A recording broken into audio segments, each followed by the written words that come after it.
Hello, everyone. Thank you for joining us today for the BCMA's webinar on the Community Gaming Grants Program.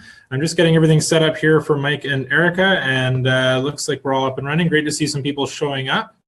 We've already got about 16 people logged in, and we have a few more joining us in the coming minutes too. But we'd like to start right away and get things rolling. So I'd like to introduce Mike Sherman, who is the Outreach Manager for the Community Gaming Grants branch at the Ministry of Municipal Affairs and Housing. Of course, he put it on the screen for me and I still can't read it straight. He'll be joined by the BCMA's Executive Director, Erica Matson, as well, and they will spend some time going through this presentation together and focusing on how BC museums can apply for the Community Gaming Grants Program. So now that we're all set up, I'd like to pass it over to Mike and Erica. Just give us a second to switch here.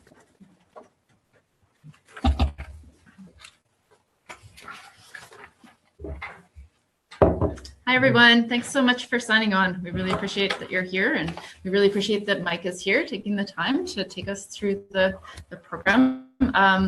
I know that from our perspective at BC Museums Association, we know that a lot of people do apply for this program and receive funding through it. So I think it's we're really grateful that Mike's here to take the time to walk us through it. And I'm personally grateful. We're writing this application too. So we applied to this program for the public programming that we do. So it's really great. So we're looking forward to the next couple of hours here.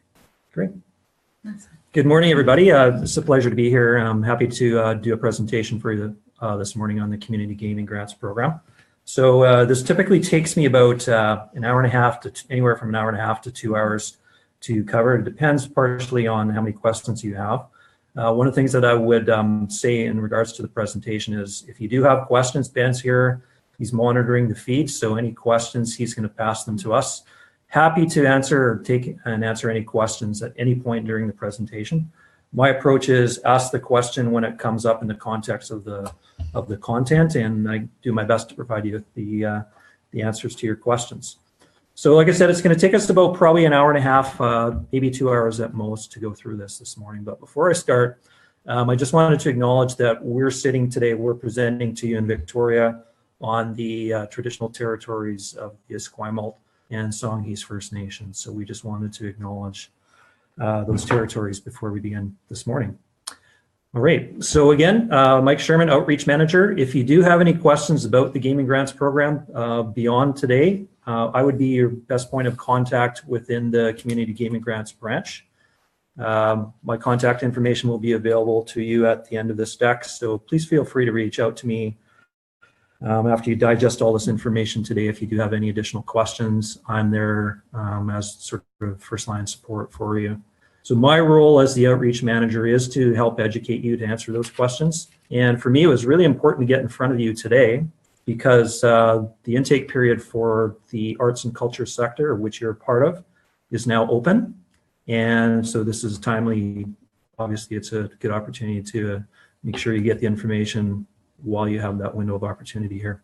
So we're going to go through a bunch of slides here. And again, Ben's going to watch for questions. Just jump in if you got a question at any point. Please don't hesitate to ask. So, trying to move to the next slide. Go ahead. Okay, there we go. Okay, so the Community Gaming Grants Program is what we're going to be going through in some detail. I've actually got a hard copy of it here. But you can find a copy of the Community Gaming Grants Guideline on our website. The address, the URL is on the bottom of the screen there. I'll leave this up for a bit if you want to take out a pen and paper and write it down or take a photo. It's a good opportunity for you. Before you make your application to the branch, strongly recommend that you go to our website at gov.bc.ca and that long, very convoluted URL there. Please check it out. I'm going to go through a bunch of things with you today as we go through the deck to sort of show you some key resources, some key information. But, you know, at your leisure before you apply, go through that in quite a bit of detail yourself. You're going to find a bunch of stuff there, a ton of information that's going to help you with your application and hopefully make you successful with your grant request.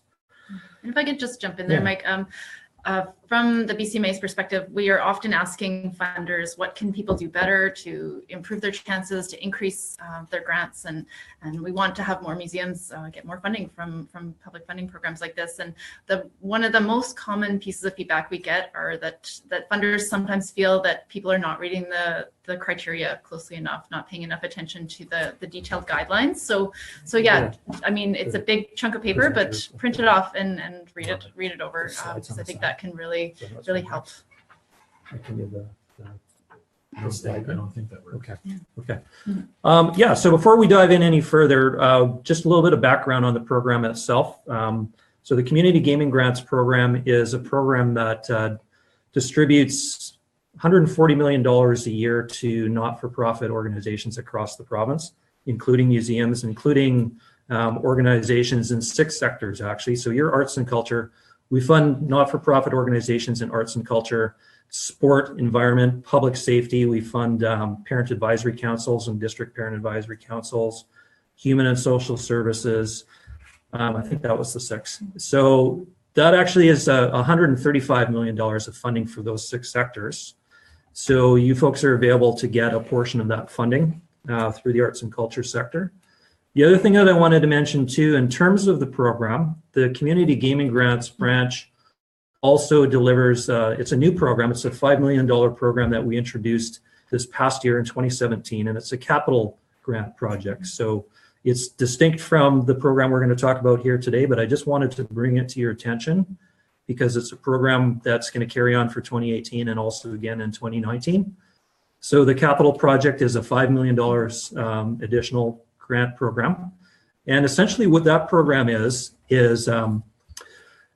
it provides groups, you basically need to be eligible in the same ways that you need to be eligible through the Community Gaming Grants Program. But what it does is it provides successful applicants with access to a higher level of funding that they could get through the Gaming Grants Program. So, and it's a competitive process. So whether you're arts and culture, sport, environment, whatever, they all get thrown into the mix, and we pick the best, the successful candidates are the ones that pitch the best case for need. So you're eligible for up to $250,000 through that grant. So it's essentially it's for a more major capital project than you could get funding for through the Community Gaming Grant Program. The Community Gaming Grant Program will allow you to use up to $20,000 of your funding for a capital thing. So it could be, let's say you need to repair your roof, or you have to upgrade your lighting equipment, or you need to purchase vans to transport equipment and or exhibits from one location to another. So there's funding available within the Gaming Grants Program, but again, only up to $20,000. And so if you have needs that are above and beyond that, this is an additional program that is available to you. So look for more information on that program in the next few weeks. It's going to be open for applications. I believe it's starting June 1st. Don't quote me on that, but we will be sharing more information on that. I'll make sure Erica. Yeah, we'll make sure to circulate that too. Yeah, so it's a competitive process, unlike the Gaming Grants Program, where if you meet the eligibility, you're guaranteed a level of funding. So that's the capital. And unless there's any questions on that, I'll let that go, and I'll sort of move on to the main part of our presentation today, which is the Gaming Grants Program. So the guidelines themselves for this program, again, it's $135 million. And in order for us to distribute that money to the organizations that are most deserving of that, we've created a series of guidelines. And again, that's your link on the bottom of the screen there to the guidelines. And hard copy here, I'll be going through the key points of the program with you today.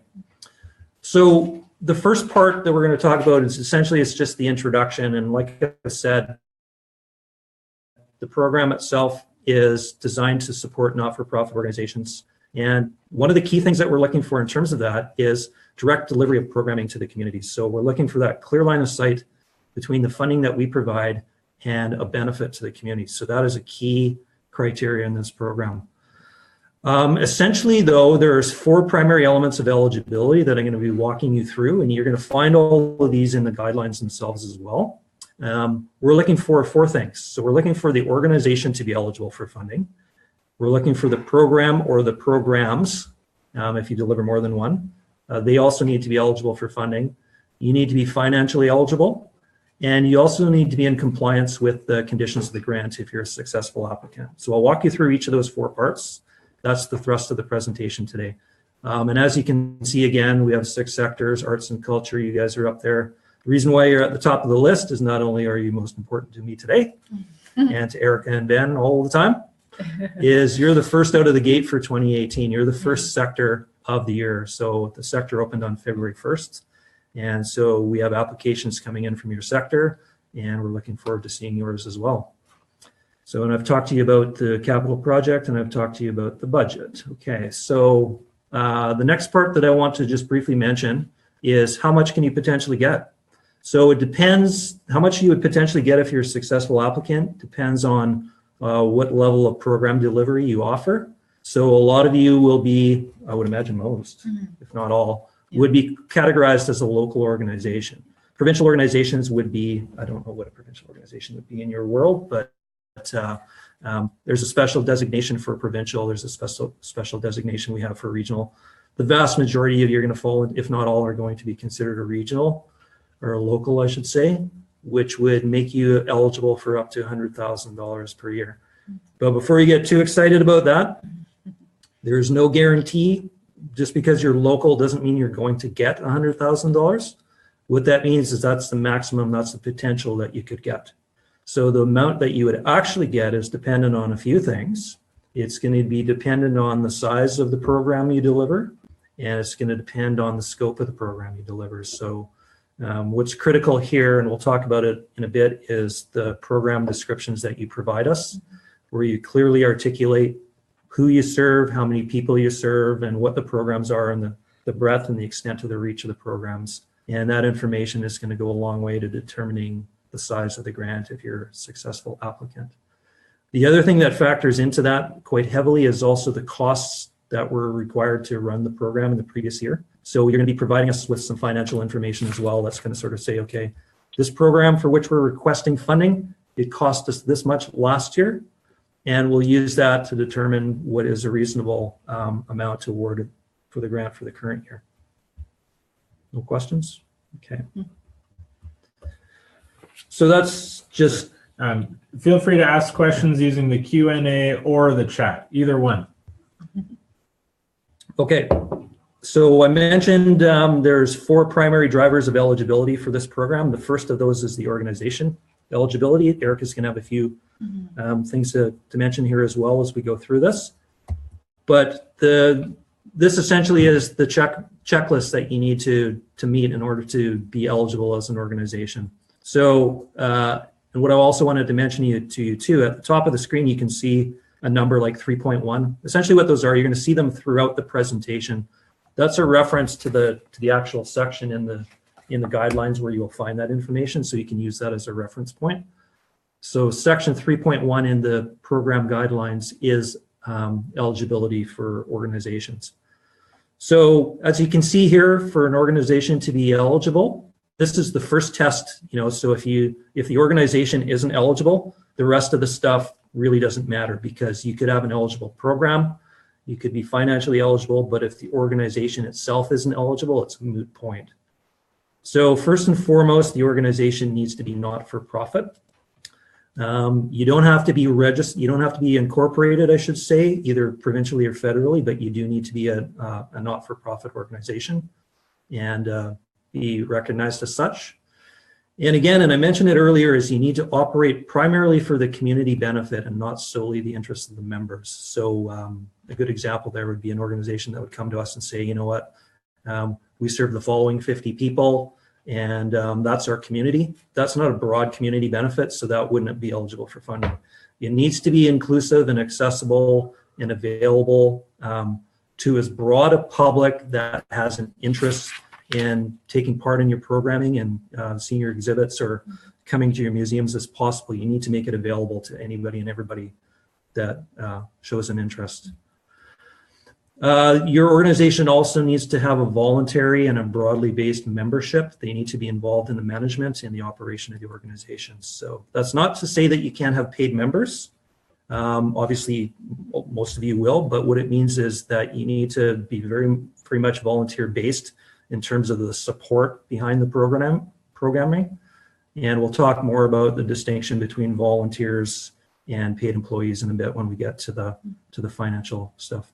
Do you have any questions as I'm going? No, I think that's great. And I think just in terms of my knowledge of our membership, I think that most people would have no problem meeting those criteria. I think it's very common in our sector for I don't think anybody pays their board members. So it's much different than a kind of corporate setting. So I don't think there's too many issues on the eligibility front there. Yeah. Yeah, speaking of board members, just you can see the information here on the slide. Like in terms of the governance, other things that we expect from organizations. Question now, Ben? Or yeah, we do have a question. Sure. Yeah. Can membership to the organization be free, or must members pay? Either is fine. Yeah. You could use. How should I put this? You can charge a membership for people to be part of the organization, but you can't use. You still need to be operating as a not-for-profit, right? So it needs to sort of cover your costs and nothing more than that. Yeah, so if it's part of your earned revenues, your membership fees, that's fine. That's right. Governance of the organization, just a few things. Erica mentioned a minute ago that none of the boards, hopefully, it's fine if your board members are paid, but you can't use gaming funds to remunerate a board member. So that's the last point on the screen there. The board members can't be remunerated using the gaming funds. A couple other things too in terms of the board. We're looking really for a democratic process there. So we need evidence that your board has been democratically elected. And so what we're looking for there in addition to that is, let's say your board is made up of 10 people. You can't have 10 people voting for them because that's not democratic. That's everybody's in. So you'd have to have at least double the number of people voting to the number of people that serve on the board. One of the things that's new for 2018, this is actually a recognition of something that we knew was occurring in the past. In the past, it used to be sort of the expectation was if you want to serve on the board of your organization or your museum association, you needed to be a pre-existing member of that organization. And so we heard from a number of organizations, and it totally makes sense. It's like, what if we don't have a deep enough bench within our membership? Like we need somebody who's really strong in finance, or we need somebody who's really strong in fundraising or whatever. We don't have enough people, and we need this representation on the board. What do we do? That's limiting us. So you're welcome to recruit from outside your organization for a board position. This person would, if you see somebody in the community, it's like, that's the person we would ultimately like to be on our board. Go for it. Invite that person to run for a position. You can't appoint them because they need to be voted in, but they're eligible to run for a position on the board, and in the past they weren't. So sort of the expectation there is if this person who's external to your organization takes you up on it, runs for a position on the board, and is voted in, the expectation then is that person should ideally become a member. A question from Bulkley Valley Museum. For the more than double the number of voting members to board members part, does that refer to who shows up at an AGM? For example, need 15 members to attend to elect 7 people, or does it refer to the eligible pool of voters? The latter. So it's, we can't control who actually shows up. So it's ideally what we want to see is the number of people who've actually voted, but we know in certain circumstances it's going to be difficult, especially for organizations that are in really remote areas. It might be difficult to get everybody there. So ideally what we would like to see is, you have at least double the number of people who are eligible to vote, and it's incumbent upon the organization to do its very best job to encourage them to vote. So it's either vote in attendance, or if there's a way you can do it electronically and you're confident that was a legitimate process, then that would be acceptable. Okay.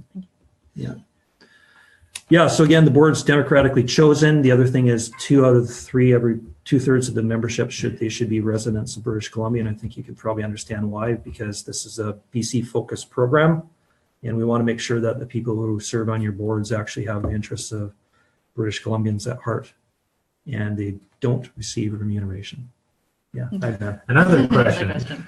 So many questions. These are great. That's Great. good. If board members are replaced midterm, they're not usually up for re-election until the next AGM. Is that a problem? Say again? So if board members are replaced midterm, they're not usually up for re-election until the next AGM. So is that a problem given the grant requirements? No. Again, it's just how is this person replaced, I guess would be my question. Is there like a midterm election? Like, so let's say somebody moves or somebody So if passes you've got a away or vacancy whatever. on your board. You have a vacancy. So again, we're just looking for democratic process, right? So as long as you make that clear. Yep. Yeah. So anytime you have a question like that, or you think it might be a gray area, like the best advice I can give you, and again, my job is like I give you advice. That's what I'm here for, is explain it to the branch. You can either contact me or you can send an email to the branch or within your application. If you think it's kind of, you're bleeding into this kind of the gray area, put it as part of a cover letter with your application and say, okay, like I know what your rule said, but here's our reality. Here's what we came up against. And the more information you can provide on that, the better off you'll be. Yeah. So that's an eligible organization. And if you can check those boxes, you're in good shape to begin with. If you, unfortunately, if you have an X beside your box in any of these, you would be out of luck. So we're going to talk a little bit here about the last point because that's probably the most important one. And Erica has some information she wants to share as well. But ineligible organizations include the groups that you can see there: for-profit, any level of government, federal, provincial, or otherwise, political parties, hospital facilities, and any of you are. So I'm just going through this quick. Educational institutions or schools.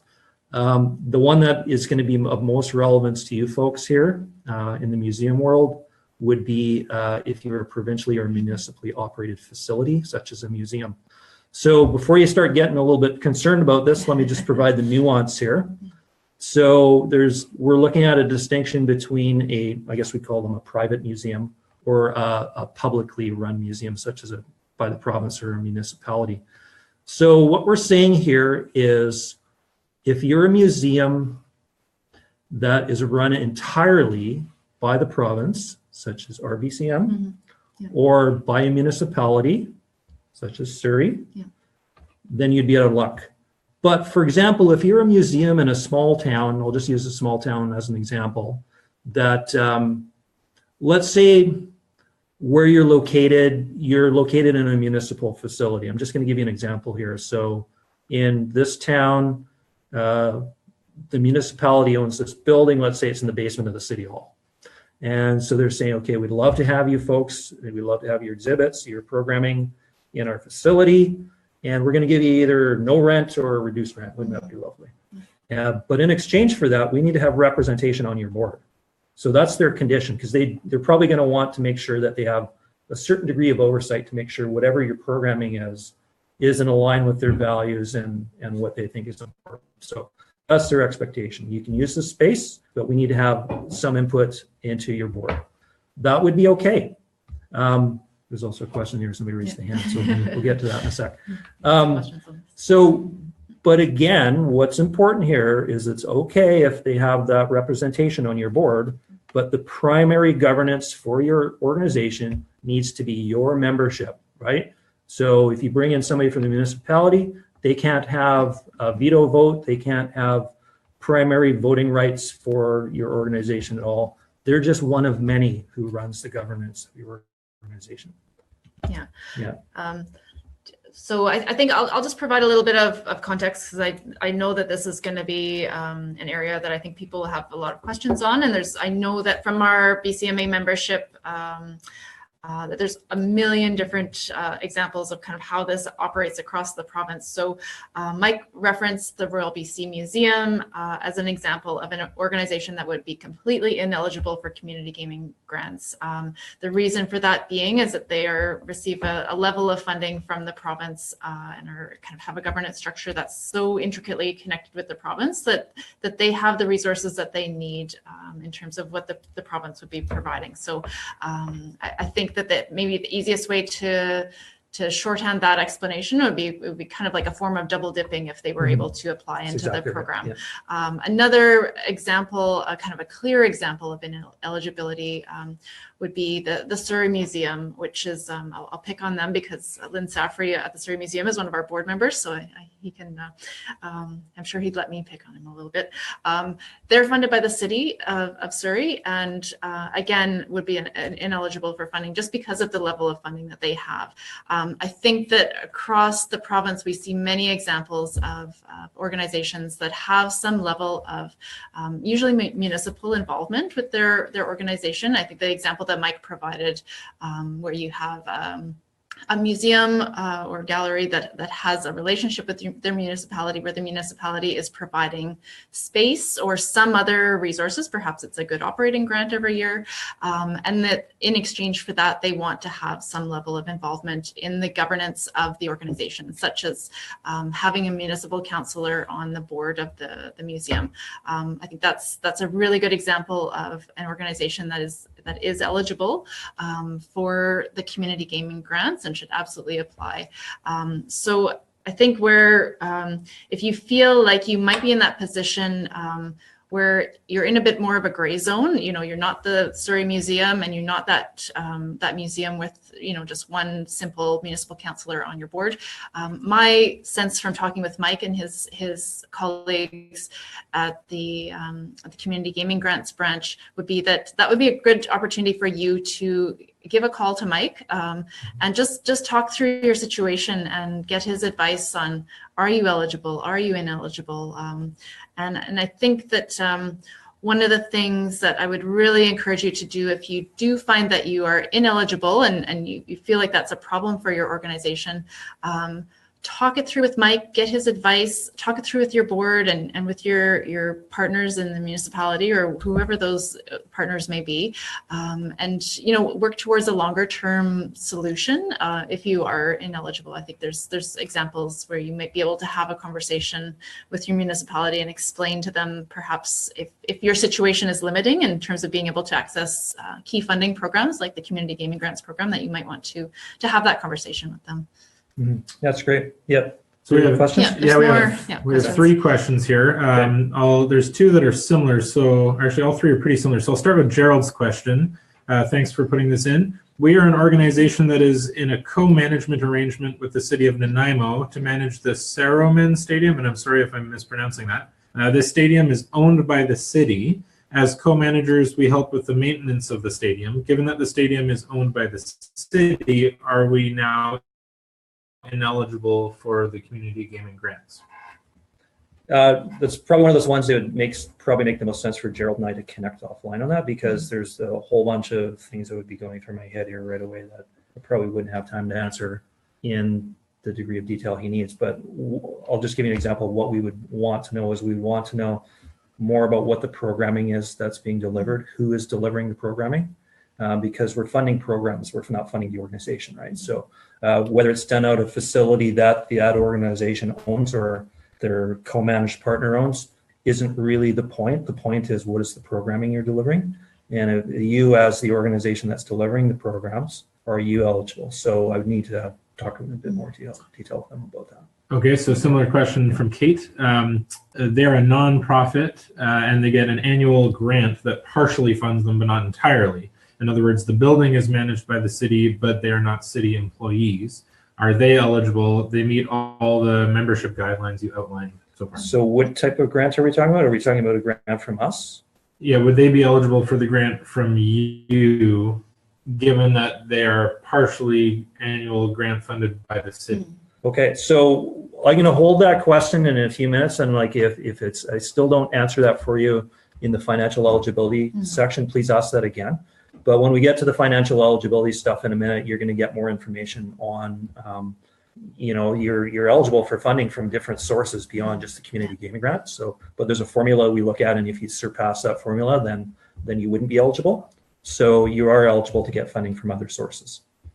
Yeah. So similarly, Lisa from the Doukhobor Discovery Center says that the center is owned by the city of Castlegar, and they provide some maintenance funding, but the museum is completely operated by a nonprofit organization the city only has a non-voting representative attending board meetings, are they still eligible? Yeah, like I said at the beginning, like that's fine if the municipality provides, or if you provide them a seat on your board, provided they don't have like the ultimate deciding rights for your organization. Like your organization needs to be the one running the show. And some people are asking how to get in touch. We'll send out an email afterwards with all the information for you, all the contact information as well. So just wait for that for probably about an hour after the webinar. Yeah, the last slide too actually has all the contact information you need for me and for others as well. So we'll make that available to you. Okay, so moving ahead. So that was the organization eligibility. That's the first of the 4 things that you need to demonstrate is that the organization is eligible. And if you can do that, you're in the door to begin. So the next thing that you need to demonstrate is that the program or the programs that you're wishing to get funding for are eligible. And what's important to mention here before I move on is this program doesn't fund organizations. You might want to talk about that core part here. What we do is we fund eligible organizations for the programs that they deliver. So it's not like we're going to give you a bunch of money and say you can spend it on whatever you want. It's earmarked for a particular program that you've identified and that we've recognized as being eligible. So if you meet the eligibility requirements we're going to talk about in a minute in terms of those programs, then that's what we're looking for. Yeah. Okay. I think it's a really important point. So I think, pay attention to what Mike's saying about these kind of 4 areas of eligibility, like check your box. Is your organization, do you have that basic organizational eligibility? And then move on to programs and finances and so forth. I think that one of the things that's that really seemed important to me when I was talking to Mike and his team was that this is a program grant. It's not an operating grant. You're not applying to this grant to receive just a kind of a bucket of money that you can do whatever you want with. This is a program grant that's directly related to programming, and you need to kind of think of it in that same way. It's not a project grant either. There's a little bit more nuance there in that it's more expensive than that, in that you can include some of your basic core operating expenses as program expenses, so long as they're kind of critical for you to deliver that programming. So, in the very basic context, if you are a museum that wants to apply for your public education programs to the community gaming grant, well, you need to be able to turn on the lights in your museum. You need to be able to open the doors, have some staff there to greet people, that sort of thing. So those expenses are eligible. So, but I think it's a really important distinction when you're writing this grant to know that it's not the same as applying to your municipality, for example, for basic operating funds, where they might give you, say, $25,000 a year with very little required in terms of you providing input about how exactly you're spending that. So yeah, I think really paying attention to this, the program structure of the program of this grant program will help you in your application. Yeah, that's great. Can I take you to all my presentations? That was really good. Totally, I'm available. We need to go through this now. She's covered all. And you'll write my grant for me, right? Okay, fair deal. So the program eligibility part. So everyone heard that. Yeah. Right? Hopefully my boss did. So in terms of the eligible programming part, so this is section 4.1 in our guidelines. So 4 main things that you need to identify here in terms of your grant application. So, and again, I keep talking about the same thing, is we're looking for that clear community benefit. So whatever your programming is, like, what is the benefit of it for the community? And so there's a bunch of ways that you can actually demonstrate that. So I'm just going to sort of flip to that section here. Where is it? Yeah, so clear community benefit. I'm just going to read you a little passage here from our guidelines. What we're looking for there is a level of public access to the program or service that is being delivered. So we're looking for you to make it as accessible as possible. So that means making your events public, and if you can, to provide free public performances if possible, to give people an opportunity to try out things. So if you actually have programming that allows for some sort of interactive component, that's really cool. And if you can think about folks who are maybe at a disadvantaged status financially, maybe you can offer reduced prices for admission, those types of things. Because again, what we want to look for is that you're making this available to as many people as possible. And if you put barriers in their way in terms of financial finance costs to get to partake in your programming, then that's actually not demonstrating that clear community benefit. Yeah. So you need to demonstrate that. Sorry, yeah, I was just going to say, I think that most of the people that I see on the call today, and most of the people that BCMA is in contact with on a regular basis, I think you guys are all doing an amazing job on that front. I think everyone, like, you know, we recently surveyed you, and 98% of you have education programs for school kids, for example, right? We know that accessibility for people with disabilities is a big priority for people when they're planning their facilities. We know that you're aware of issues like the expense of entrance, you know, admissions to your facilities, and minimizing those. And I think that on the whole, it's quite affordable to visit museums in British Columbia. So I think everyone, you know, for the most part, this is kind of a slam dunk area. Like, explain what you're doing, and don't miss out on that great opportunity to share with the Community Gaming Grants program all the good work that you are doing on this front, because I think that there's some amazing community benefits happening as a result of the work that museums are doing. So just make sure that you get that in your application, and because I think it's a real strength for our sector, and will carry you far in your applications. Yeah, that's fantastic. Thank you for that context. That's good. So I'm pleased to hear that. You also mentioned too, in terms of accessibility for people, like, you know, have mobility challenges, those types of things. So that's another type of thing we're looking for too. So you can see we're looking for the programming to be accessible and inclusive. So you can think of accessibility in terms of, you know, helping people with physical limitations, for example, to access your programs. But I also want you to think about the accessibility and inclusiveness aspect in terms of things like race, culture, ethnicity, economic background, gender orientation, any of those types of things. You want to make it as broadly inclusive as many of those groups as you possibly can. And so that's really going to depend on the organization and the sector, right? So each of them is going to have a different target audience, for example. So each of them may have slightly different things that it needs to demonstrate to us. The third thing that you need to demonstrate is in terms of making sure the program is eligible is the sustainability part. So part of that's going to come into the financial things that we're going to talk about next, but the sustainability part, so this is public money that we're investing in organizations, including museums.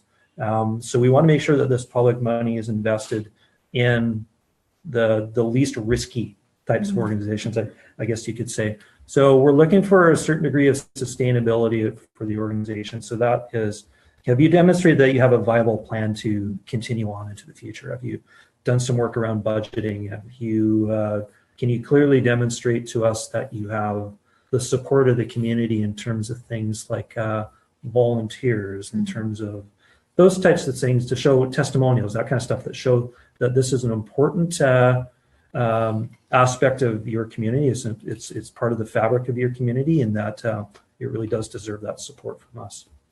And I'm going to talk to you in a minute about how you can actually demonstrate these types of things. And the last point here, and I'm going to provide you a nuance here. The last one here is the program has to be delivered for at least 12 months at the time of the application. So if you're going to apply today for your community gaming grant, the program for which you're applying for the funding, you need to have delivered that for at least 12 months as of the date that you applied, prior to the date that you applied. So here's the distinction. Here's the thing that you need to understand. When we talk about program, we might talk about it differently than what you consider a program. So the example that we came up with the other day was, let's say you have an exhibit on ancient Egypt. Would that be a good one? Yeah, okay. Sure. Ancient Egypt wouldn't be your exhibit. That's the particular, that is your exhibit. But what we would consider to be the program is, shall we call it educational programming? Yeah, I would say like public exhibitions and public exhibitions. Yeah. Okay. So ancient Egypt might be what you're presenting right now, but 2 months from now, it might be ancient Rome, right? So you're not applying for ancient Greece, you're not applying for ancient Egypt, you're not applying for ancient Rome. You're applying for a program where you deliver public exhibits. And the particular exhibits that happen within it, those are transitory. We're looking for the more permanent, long-lasting annual program at that higher level that you deliver. So that's what we're looking for. So make sure you don't get too micro when you describe the program. Yeah. Call it what it is, and those are sub-programs within it. Yeah, and hopefully, you know, I think that can sometimes be a little bit more work at the outset to really put the work into defining what the sort of program is. But you know, for most museums and public galleries across the province, cultural centers.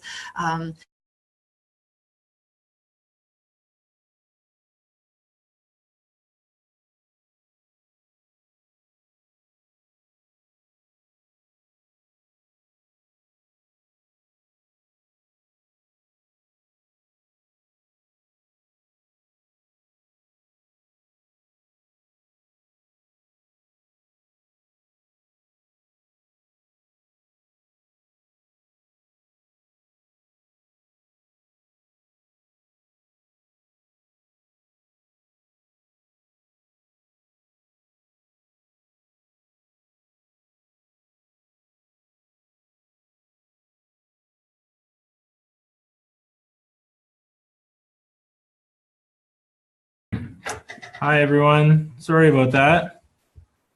Hopefully you can still hear us.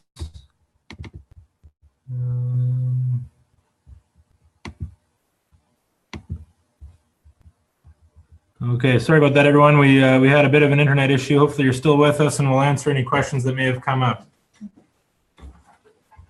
Okay, you want to Okay. carry on with what you were saying? Yeah. Or So sorry about that, you guys. Yeah, good old computers. So I'm not sure where we dropped off.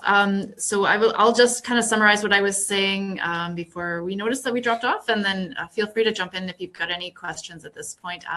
I think the main point that I was trying to make in terms of this eligible programming is structure your grant in a way that you are talking about your kind of big picture programming and the stuff that you do year over year. And so if you're presenting, if every year you present exhibition programming, talk about that in terms of your public exhibition programming, and you know, focus less on the specifics of the individual exhibitions. I mean, I think that's still important in terms of talking about the impact that your programs are having, but yeah, structure that kind of high level, I think, will be beneficial for the application. For sure.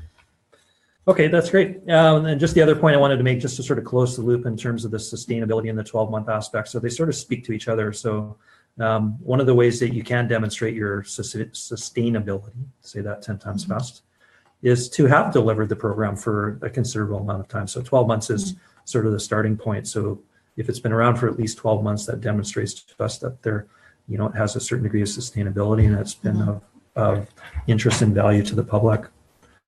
Okay, so that's eligible programming. This is a critical slide here, and so I'm hoping you can pay attention and give some thought to this as we go through. So one of the sections on our online application is the program description section. I'll show you the website in a bit, and I'm happy to drill down into the application bit if you like, but the program description section is critical. And so what I strongly advise you to do is set some time aside to really sit down and think about what your organization does and what the program is that you deliver, and be really clear on that and be able to articulate to the branch what that actually means. So what you're going to find in the online application is a field that allows you to input this information you see here. But the field itself is limited to 4,000 characters. So that's just a limitation within the technology. And so what I invite you to do is, firstly, I would sit down and actually write it out on your computer before you even get to the online application, right? So what some people do is they get to the online application, then they start saying, what is my program description? And you time out after 60 minutes. That's just the nature of the technology, and I hate to say. So sit down, write it out on your computer, and if you find that you're over the 4,000 character limit, which you quite likely will be, you can attach your program description to the application. That's totally fine. Don't write some big, huge thesis, though. Like what you need to do here is you need to be clear and concise when you write your program description, but an attachment is totally fine. Sorry, 1 second. Thanks for noticing that we didn't get the share right. Let's try this again.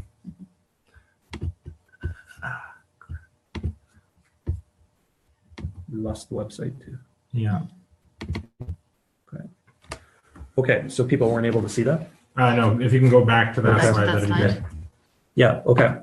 So yeah, so they could hear it all, right?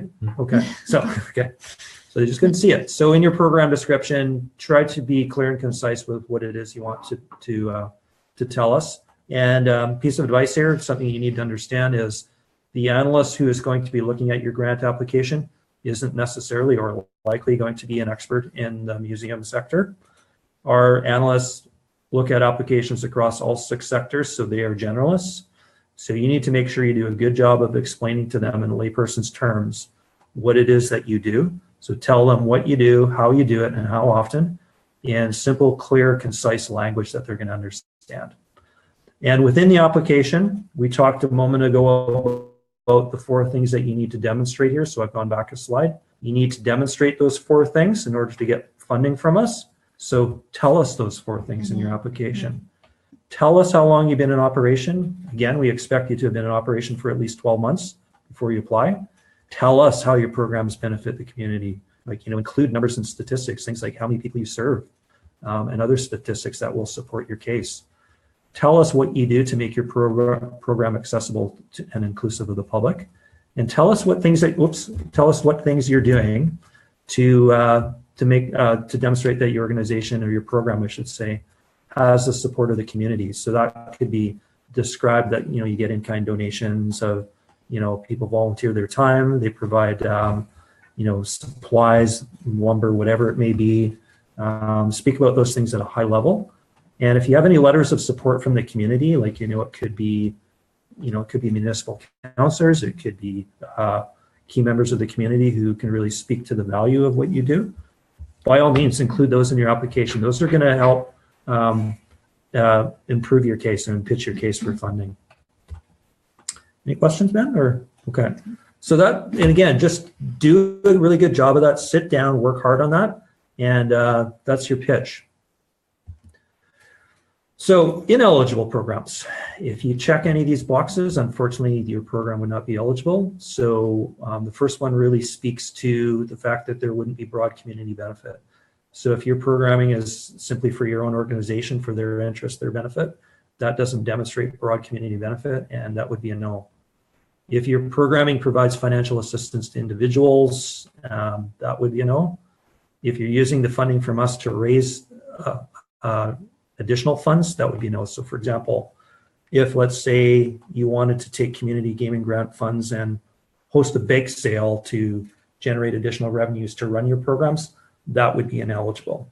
Our funding needs to be going to the programs itself, not to activities that would generate more funds for the program. So that would be the distinction there. If you offer vocational training, sort of professional development sort of aspect there, if you're looking for funding from the gaming grants branch to do professional development for paid staff, that would be an ineligible use of funds. So the intent of this program, again, is to focus on the community and also to focus on the volunteer aspects, or the people that support the programming. That is where we're looking to put the money. Can you think of any that might operate under a contract or funding agreement? I think not that I can think of. I think I put it out there to our webinar group today. If you do see that you're operating, I think there might be some questions around the kind of relationship you might have with municipalities. I think nothing that I can think of off the top of my head, but I would put that out there to you guys that are listening today. If you're kind of tweaking on that one, raise your hand now and ask the question, or get in touch with Mike afterwards if there's anything related to that. And I think the other one, again, because fundraising is so important to so many aspects of operations, think about that too. And I think that my sense is that it would be good to separate those things from your gaming application. If there's any sense that there's some crossover there with your programs, to pull that out.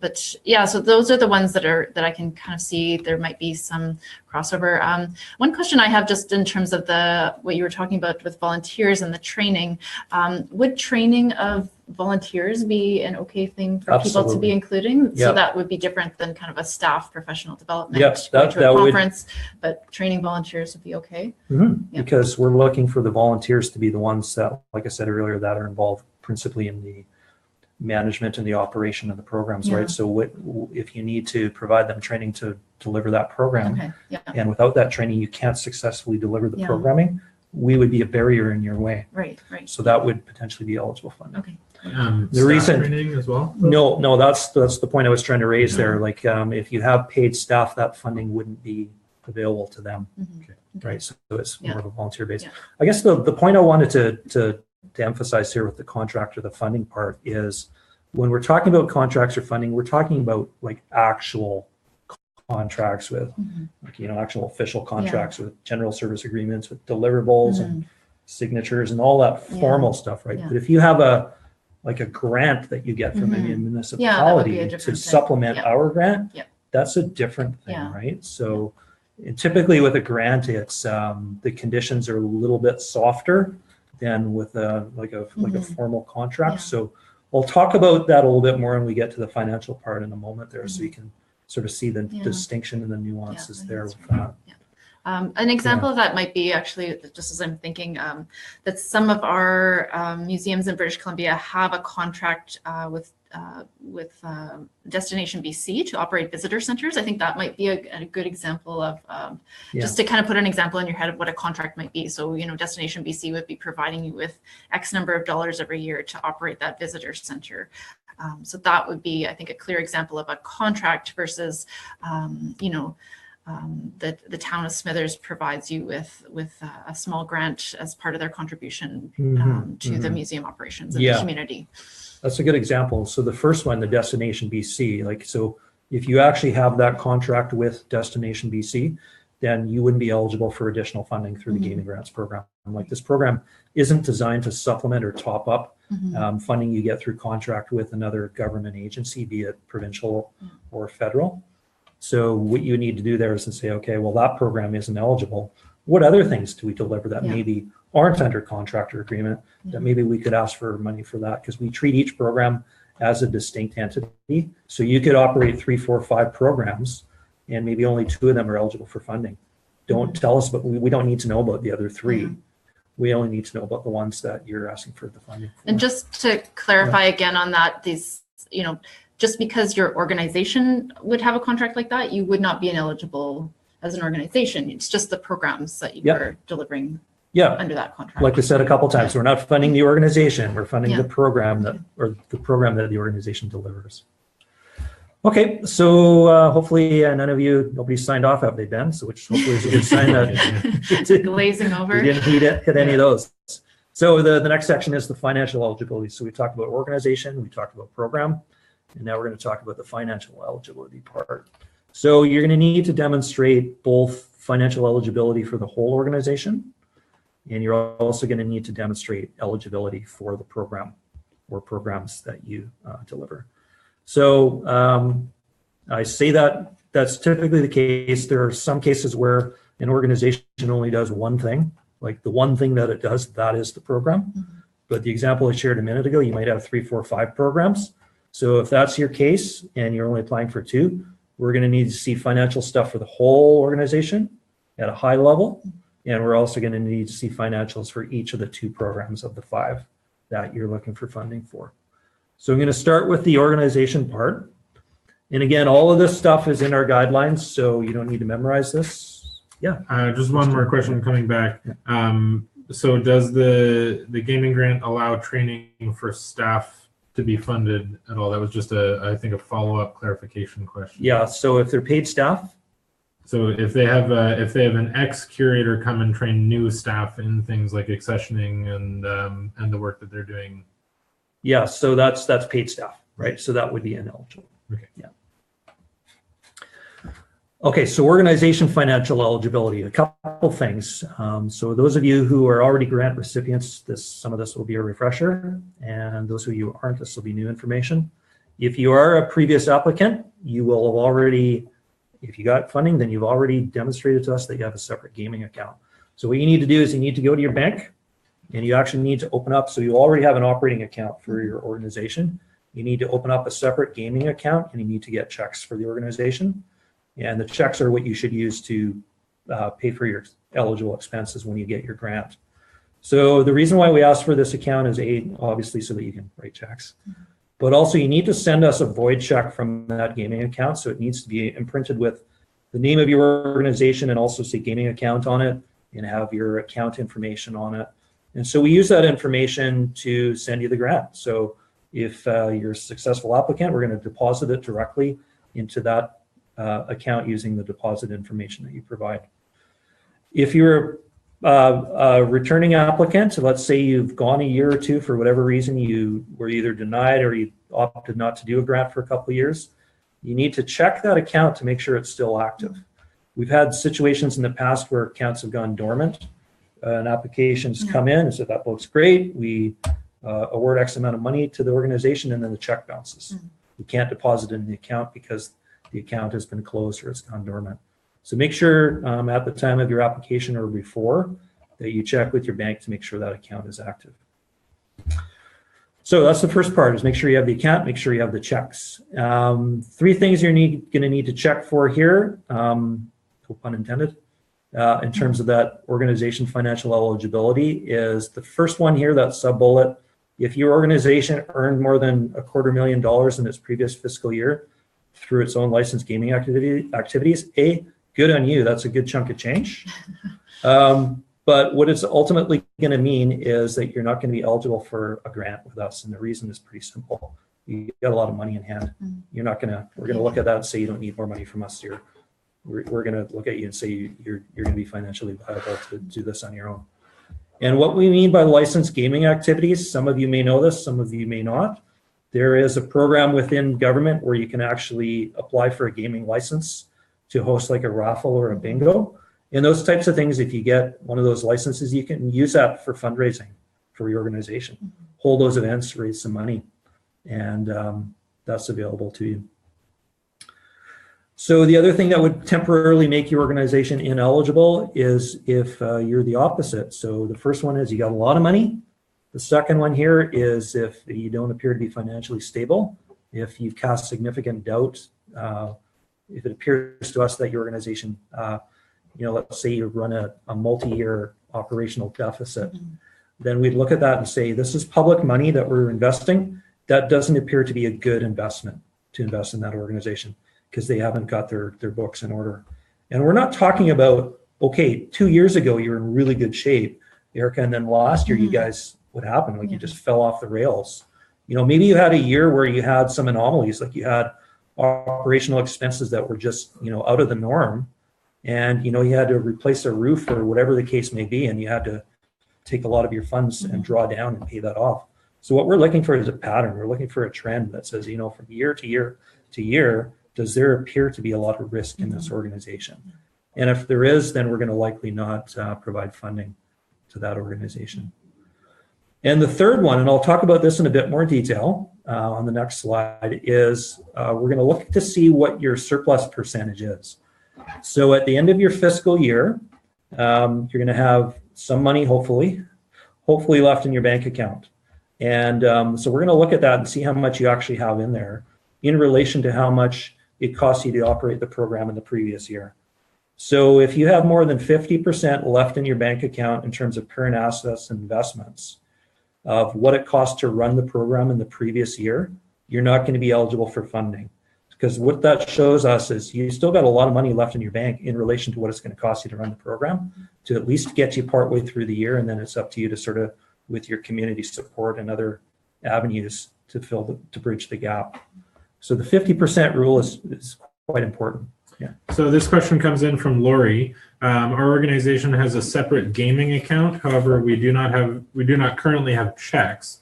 What we do have is a pre-authorized deposit withdrawal request form that contains the account number, et cetera. Is that sufficient? No, we need to see checks. Yeah, we get that question asked a lot. And I honestly, I don't know why we need to have the checks like that. You're going to provide us, you would provide us with that same information through an electronic transfer form or whatever. but the requirement and one of the conditions in the grant is that it does need to be those checks. Sorry to say.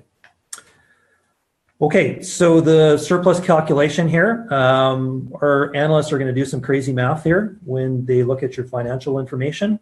And so essentially what they're going to do, they're going to start with the current assets that you have in your account, and then they're going to start subtracting things. And the more things that get subtracted, it's like your taxes. The more things you can subtract from your income statement, the better off you're going to be at the end of the day, right? So it's the same thing here. The more things that you can remove from your starting point of the current assets, the lower your percentage is going to be. And the lower your percentage is going to be, the more likely you are to be eligible for the grant. So we're going to subtract gaming funds. So that's going to be the gaming grant that you received in the previous year. It would also be any funds that you received through those raffles and bingos, those types of things I mentioned. And so those get struck off. And then we're going to subtract liabilities. So, and I don't know if this is going to apply to your audience, but one of the changes to this program for 2018 was, let's talk about it in terms of deferred revenues. So let's say you run a program, and in advance of running that program, you do pre-event ticket sales, or you do a subscription in advance of actually running the program or offering the service. So people are paying you in advance of you actually delivering it. In the past, that was actually considered an asset for the organization because it's money that you've generated, but at the same time, it's actually also a liability for your organization because you've earned it, but it's restricted for a particular use. You can't really use it for anything else. It's supposed to run the program. So we're actually going to, if you do have these pre-event or subscription types of activities, we're going to now call that a liability. So that's actually going to be in your favor if that's what your situation is, because we will then reduce it from your surplus. And again, it's going to bring you lower. So you're going to need to identify for us within the documentation that you provide, if you do have those deferred revenues that I spoke of, you're going to need to clearly identify to us what they are. And then our analysts will make a determination as to whether that truly is a deferred revenue. I think some typical examples of deferred revenues, those sort of liabilities that Mike's talking about, would be if you're collecting membership fees on an annual basis, that you would maybe have a portion of those that carry through to your next fiscal year, that you would be looking at those. Or if you have a grant that you've received that is for some programming that's going to take place over a longer period of time, and you need to reserve that, kind of defer that revenue until you actually spend it. Those would be the sort of things that I would imagine would be fairly common in the sector. Yeah. In terms of the grant one, I would actually consider that, I would say that would actually be an internally restricted fund. So as you can see on the screen there, we're also going to subtract internally and externally restricted funds. So just so that we're clear on what that means is, an internally restricted fund would be something that your organization sets aside, and it needs to be set aside, it needs to be approved by your board. So we need to see evidence that it's been approved by your board. So it could be, I keep coming back to the example of a roof. Let's say you need to repair the roof. So what your organization has done is it's saying, okay, well, we know next year we're going to need, it's going to take us 2 or 3 years to generate the money, but we're going to set aside a little bit of money each year for the next 3 years, so that in year 3 we have enough to pay for the roof. So we're not going to hold that money against you. We're not going to say, hey, you got the money in your account to spend. It's been restricted. We're not holding that against you, but you need to provide us evidence that that's what the intent and the purpose of that restriction is. So what we're going to ask you to do is, if you do have those internally restricted funds, you need to provide us evidence from your board in terms of the motion and the approval at the board meeting or the AGM to restrict those funds. And it needs to be identified in the financial information that you provide. So say, okay, well, here's your assets and here's all that kind of stuff. We got $20,000 and a note to that effect in the financial that says it's set aside for this internally restricted use. So I hope that makes sense. Yeah, and I think just from a really practical standpoint, I think that my knowledge of many of the organizations that would be under the BCMA's realm, I don't think people have huge surpluses. So I think this is maybe, a lot of talking about something that's not really an issue for most of us. But I think that if you do see that it might be an issue, my thinking would be like, take the guidelines, take this formula that Mike has, run that past your board, run that past your finance committee. If you've got an accountant or a bookkeeper, have them take a look at that.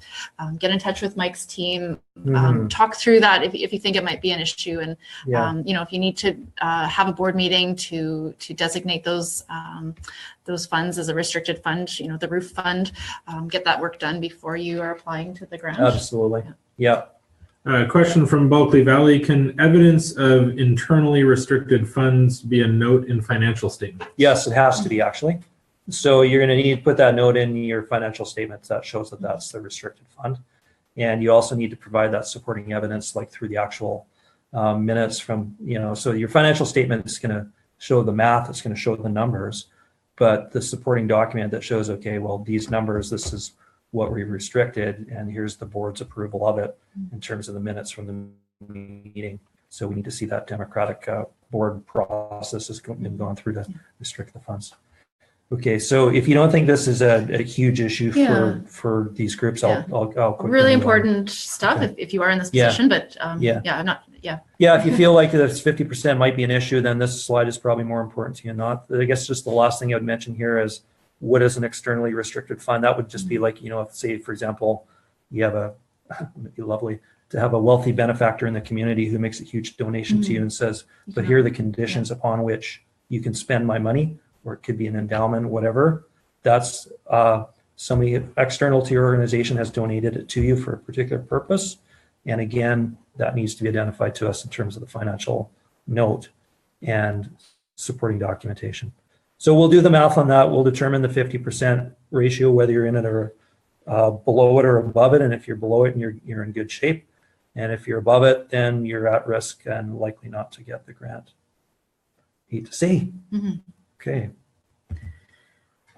So that's what the organization needs to demonstrate in terms of the eligibility. There's also the program, like the specific programs for which you're applying for funding. There is also eligibility requirements there. And this sort of did come up earlier in terms of, can we get funding from other sources? Absolutely. So you can get funding from different levels of government. You can get funding from different provincial programs. You can also get funding from different federal programs to help support your programming. The rule there, though, is any funding that you receive from those other programs, plus any funding that you would receive from the Community Gaming Grant Program, cannot exceed 75% of the cost that you anticipate is needed to run the whole program for the year. So we're looking for a 75% rule. And the way you're going to demonstrate this to us is through budgets. So you're going to provide budgets to us that sort of say, okay, in this coming year, here's the funding sources that here's what we project we're going to get from, I don't know, whatever the other provincial program is or federal program. And you're going to give us the amounts, and we're going to look at that in relation to how much it costs you to run the program in the last year, and in relation to how much you're asking for us, and say, okay, are you above or below this threshold? So 75% is the maximum government contribution at all levels. I shouldn't say at all levels because municipal is different. It's the contribution from federal and provincial funding. So that means there's another 25% that you, as in your community, you need to fill the gap there. So that 25% that you and your community need to provide to operate that program can come from a bunch of sources. So it could be, could obviously come from your own operating budget, but it could also, you could do fundraising, and again, I talked about the bingo and the raffle thing that you are potentially eligible for. Those types of things, you could use those avenues to generate funds for your organization. You could have, your own bake sale, whatever, in your community to help run the business. You can also apply for and receive municipal contributions. Let's say your town or your city offers you a grant to run the program. That's totally fine. And the other biggie is volunteer support, so in-kind contributions, and that could be time, and that could also be equipment, and it could be labor, it could be supplies. And so if you can demonstrate to us through all of those channels that you have at least 25% of the cost to run the program, then you've met your contribution to receiving funding. What I wanted to also mention just about the in-kind part, and I'll show you in a minute here as well, is that in terms of in-kind, I would imagine a lot of you have a lot of volunteer support. This is a great way to demonstrate the 25% is you're able to monetize that with us. Even though it's free stuff they're providing for you, it actually has a market value attached to it. So on our website, there is a little template. And what it does is simply, it's just a sheet where you can just add up the number of hours that people donate their time to your program over the course of the year. And so let's say Mary's going to contribute, or in the past year, I should say, Mary contributed 45 hours to this program, and John donated 35. Each of those, you add them up, and you can multiply it by the market rate, which we consider to be $20 per hour, and you do the math and just add that up. And the same with any tangible things that people contribute. So let's say somebody's going to donate a pallet of lumber to help you build your exhibit. There's a cost associated with that lumber. You got it for free, but there is a cost associated with that. So you need to get what the actual cost of it would be, and that actually can get added to your volunteer hours, et cetera, and you come up with a total. And does this total equal 25% of what you need? And if it does, you're in good shape.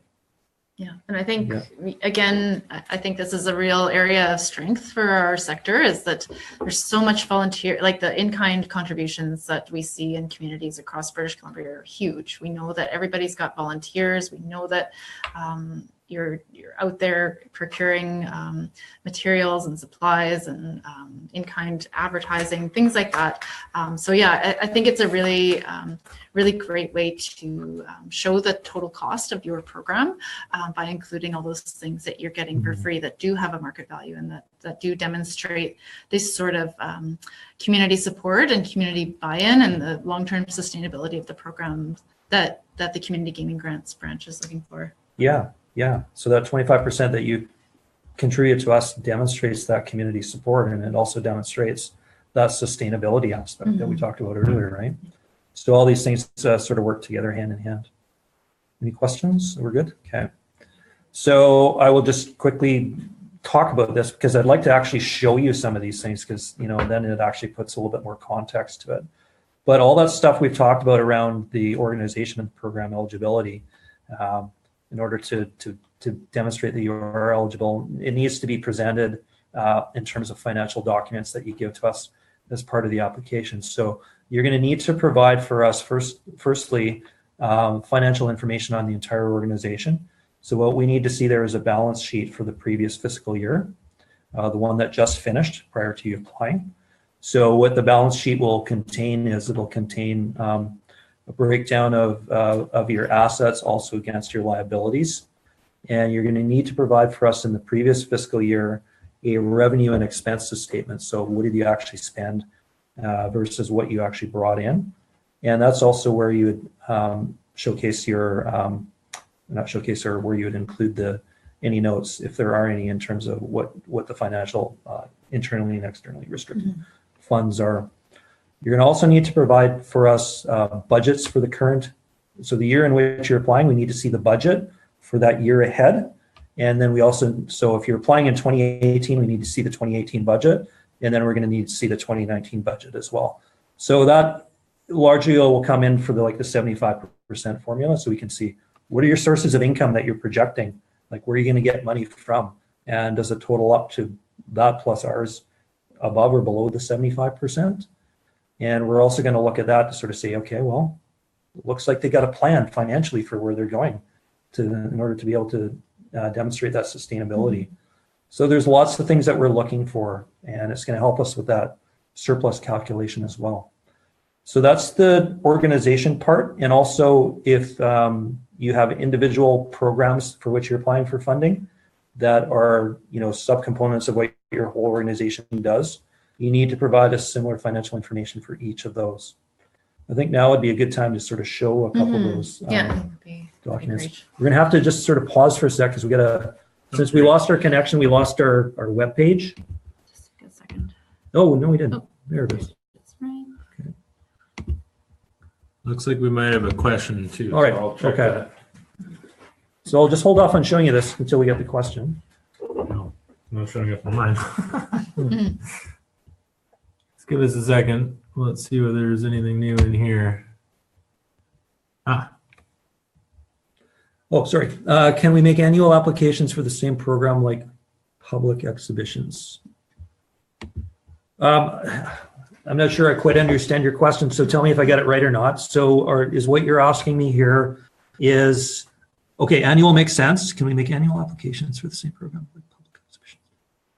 So what we're looking for essentially is just a recurring program. So like I mentioned earlier, if the specific program that you deliver, or sorry, the specific exhibit changes from year to year, that's totally fine, provided the exhibition component of it in general carries on from year to year. Does that, I hope that answers your question. Yeah, I think the short answer is yes. Yeah. Okay, go ahead. Okay, so the website that I mentioned earlier, this is our homepage. This is the Community Gaming Grants website there, and that was the URL that I had at the beginning. So what you're going to find on this website is a ton of stuff, background information on the program itself, how much you're eligible for, stuff we've already talked about. But the part I wanted to bring to your attention here, I'm not scrolling too fast for them, am I? Okay, is the resources section on the site. So you're going to find, in terms of the financial part, you're going to find a whole bunch of examples here to help you understand what we're requiring. And you can also use these as examples. We get a lot of applicants who actually use these templates and say, that's exactly how I want to present my financials, because that's really not my strength, is doing financials. If you have an accountant who does it slightly different, that's okay. But if it's something that you're still a little uncomfortable with, these examples here are really good. So I'll just show you a couple. So for example, here on our website, you're going to find an example of a balance sheet. And so within the balance sheet, you're going to be able to list in here, what are your current assets for your general account? So they're like your operating account. And then also there's going to be a column there for your gaming account. So what do you actually have in your account at the end of your most recent fiscal year? And also, what are your liabilities in the organization? And the two need to match. So there's a good example there. Okay, that one will close. I'll get that out of the way. Is it freezing on you? No, there's just lots of things popping up. Yeah. Okay, a revenue expenses statement. We have an example there as well. So once again, you have a column there for your general fund, because we need to see the financials. The general fund, think of it as your entire organization. And the gaming fund will actually be the portion of it specific to the program funding that we provide. So we're going to look at this, and here's where you would fill in, okay, we're going to get a federal grant for such and such, or our municipality is going to provide us funding to run our program, or we get funding from another level of government. So we need to see all these things, because again, we're trying to make sure that none of it adds up to more than 75% funding. And the part below here, so that's the part that we need to see in terms of the 75% formula. The part below here in terms of your expenses for the program. So I'm looking at the gaming column here. And so, okay, so we have costs for advertising, we have costs for heat and light, we have costs for telephone, we have costs for this, that, and the other thing. What is the portion of your costs that are attributable to that program? And that's the portion that we would be willing to fund. If you can provide us that evidence in here of what it is that you need the funding for, then we can make the determination as to whether that's an acceptable use of funds. What else could I show here? Oh, the in-kind contribution summary. I mentioned earlier that volunteer time can be monetized. So this is the form that you would use. So add up the number of volunteer hours that you have, okay, for your events within your program, right? And the costs, what would be the cost of donated materials or professional services? Use this form to add that all up. And then when you add up this number here, so let's say your costs that you need, or the cost or the value of all the in-kind contributions comes to $12,000, then you would take that information and you would actually put it on your financial document. So this would support the information that was in your financials. Okay, so unless there's any questions, I think I'll just sort of... I think so. Just give it a quick second to check. Oh, doesn't look like it. Go. I'm just going to do something really quick. Go ahead. Okay. So I need to go back to share. That one there. Okay, so that's just the examples on our website of the financial stuff there. And so, yeah, any questions that you have in terms of those financials, I'm happy to answer those, and pick up the phone, give me a call. I'm not an accountant by any means, but if I'm unable to answer your question, I can certainly put you in touch with the right person at our branch who could answer any specific financial questions that you have. All right, so we've talked about organization, we've talked about program, we've talked about financial eligibility, and compliance is the last part of eligibility. But before you get to compliance, you actually need to fill out the application, you need to apply, and you need to actually get it. Okay, so the application itself, and I might pop out to the website again in a minute. The first thing that you need to be aware of, and this is the reason why I'm here with you today, is your intake period is now open. So I do actually have one question sure. that just came in. Okay. Can you show where the volunteer contributions show up on which financial document? Oh, yeah, okay. Great So question. I will go back to, where's the website? Right there. Okay. Okay, so this is the form you fill out to add it up. And which of these documents is it? Yeah, I think I still have it open. Yeah, if you just Oh, show yeah. them where it is. Okay. You know. Sorry, hang on. I got a whole bunch of windows open there. Okay. And I'm not sure how to actually close them because this window keeps popping If you just down. close, Okay. I'll just go back. Yeah, I'll show them where I'll just it keep is. a gazillion windows open. So that would actually go into your, I think it goes into your budget. Yeah.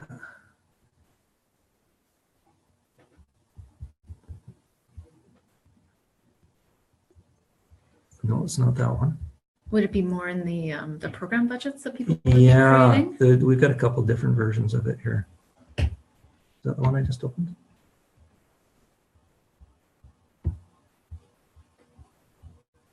Yeah, there you go. So this is a combination program budget and revenue expenses statement. Like, because some people, like, rather than giving us a separate revenue expenses statement and budgets, they just put it all into one.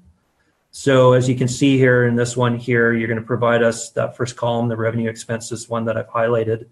That column is going to identify your revenue sources, federal, provincial, municipal, et cetera, and also in terms of your revenue. There is your revenue in terms of the labor that you receive, volunteer labor.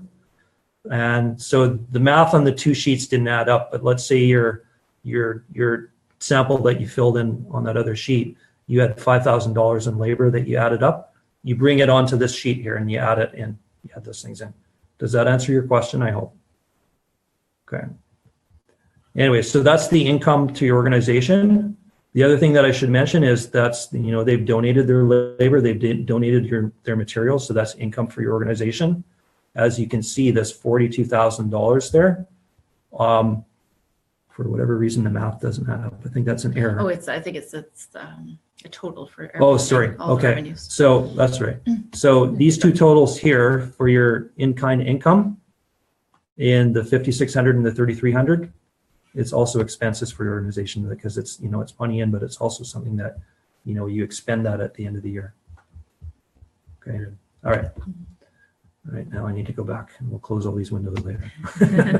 Okay. So where I was at was just the intake period. So this is new for 2018, folks. In the past, arts and culture, in which you're part of, your application period would be Feb 1 to May 31st. And we've actually shortened it by a month this year. So please take note of that.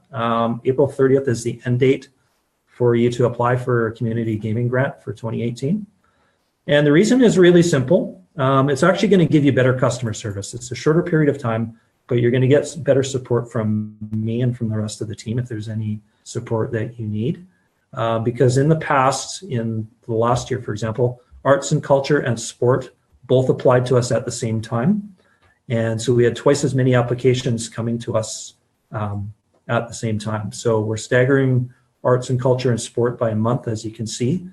And that means that we have a bit more time to devote to applications just for arts and culture before the sports ones lands on our desk.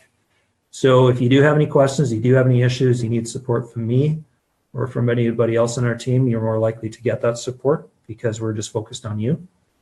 The other thing I'd also like to mention here too is the earlier you apply within that intake period, the better support you're going to get from us, and the sooner you would get your money if you're successful. If you wait till April 30th, the last day, we're not going to have time to talk to you, and it's going to take you longer.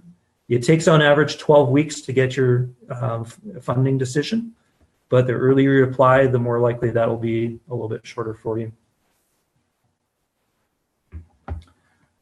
Okay, so how to apply. So I showed you the website. I'm just going to pop there again. Let's open a few dozen more windows just for fun. Okay, so on our website, I guess I go there, yeah. You're going to find a section on our website, scrolling the wrong way. You're going to go to the beginning. This is where you go to apply the online service. And when you get to the online service page, the wheel is spinning.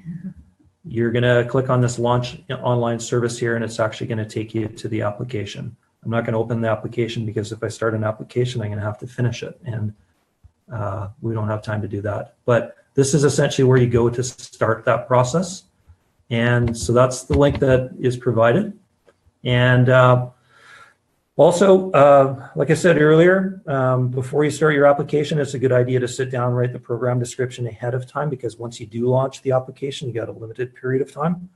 So the other thing to do before you get started on the online part of it all is go through the website and again, review the guidelines clearly, make sure you're eligible. There are other things on that homepage as well, like a pre-application checklist. And the pre-application checklist basically is a list of all the things that you need to do in advance of actually starting your application. And it's a list of all the supplementary documentation that you need to gather and have ready to attach and provide with your application. As you can see, I've also showed you some of the financial statements, so you can use those to get yourself ready. And there's also an FAQ section in there as well. So if you do have questions, check the FAQ document, and it may answer them. And if you don't find the answer that you need, give me a call or drop me an email and we'll chat. And there's also an application tutorial itself on the website. So that's like when you're ready to actually go, have this document available, and it will show you, it'll explain to you when you get to this screen, what do you need to do. So we've tried our best to provide you all the support that you potentially need when you get to that point. Okay, so you've gone through all that process, you've applied, and you've waited your 12 weeks. So then you're going to get a letter from our branch. And the letter is going to say one of two things. It's either going to say, way to go, you're awesome. Here's your money, here's every penny that you asked for. Or it may say, well, you're awesome, but there's a couple things that were a little amiss, and you might get slightly reduced funding than you asked for. Or the third thing, which hopefully none of you will get, because you would be very happy probably, is a denial. And that happens. Like there's organizations obviously that apply for us to funding for us that are ineligible, and we provide an explanation of where that organization went amiss. So when you get your letter, hopefully you're happy, but if you're not happy with it, you have an opportunity to request a review of that decision. So it's a formal reconsideration that's available to you. So within 30 days of us sending it to you, so the date in which you receive the email is the clock starts. So you have 30 days from the time that we sent it to actually make a formal request for a reconsideration. And so what you need to do is you send an email back to that address, say, I disagree with the decision and I'd like to request a formal reconsideration. And you need to state the reasons why you think that decision was incorrect and why you think it needs to be changed.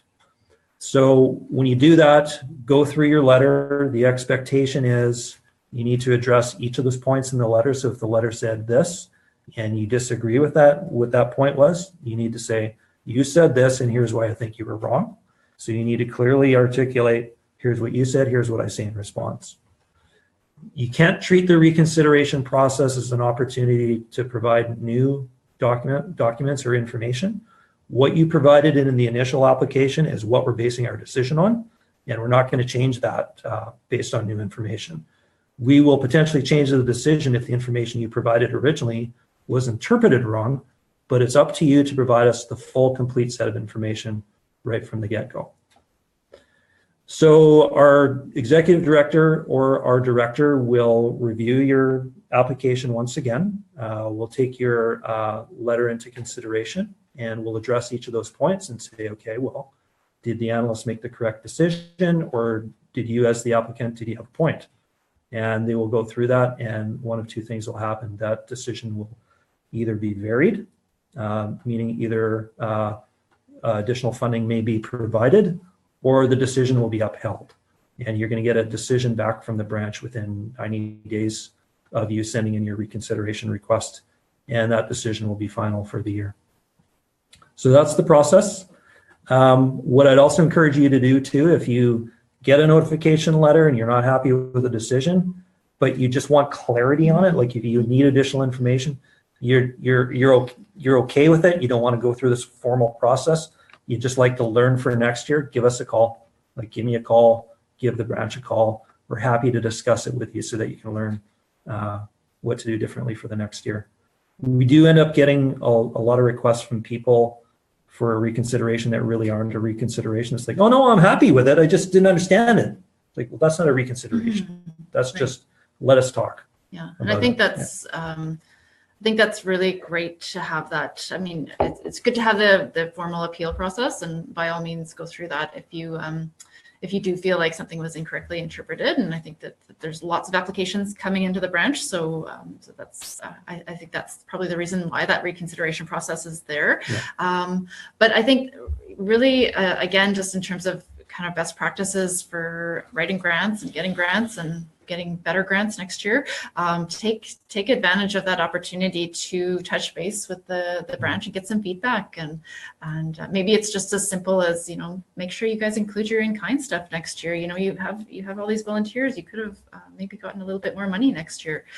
So I think really take advantage of that. I think sometimes it's not always possible for funders to offer that service, so take advantage of it when it is possible.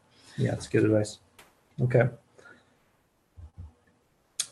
Okay, so we're drawing near the end, folks. I appreciate you being patient with us and bearing with all this. I know it's a lot of government kind of jargon and requirements and stuff, but again, it's the intent here is to help you guys be successful. And we really want to give out the money, so the more you understand this program and the guidelines and the process, the better. So I hope you feel like it's been time well spent to this point.